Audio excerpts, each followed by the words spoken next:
This restaurant is now permanently closed. And so is this one. And so is this one. And so is this one.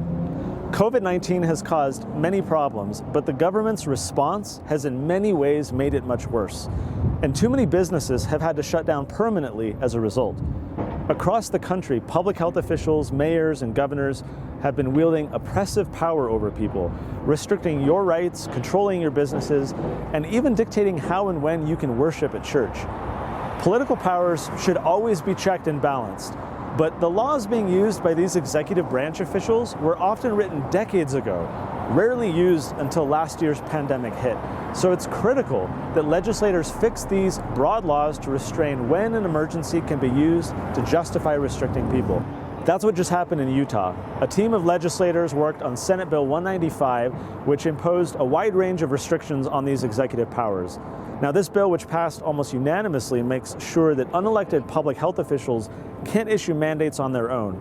It makes sure that the legislative body, a city council, county council, or the legislature, can override them at any time. It also puts an expiration date on these orders and prohibits executive branch officials from simply reissuing the same emergency orders over and over again, which happened several months ago when the governor sidestepped the law to simply reissue an expired order.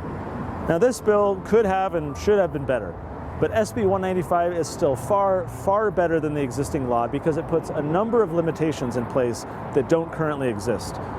Additionally, we were able to ensure that this bill reduced the amount and frequency of fines for those who violate emergency orders and public health mandates, since many businesses have been punished in recent months for not willingly being deputized into enforcing the government's orders against their employees and customers.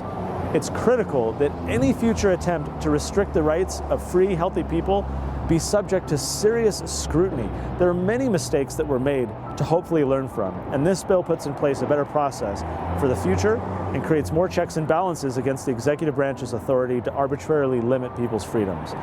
As with many bills, this one could have been better, but it's definitely better than what was on the books before. For Libertas Institute, I'm Connor Boyack.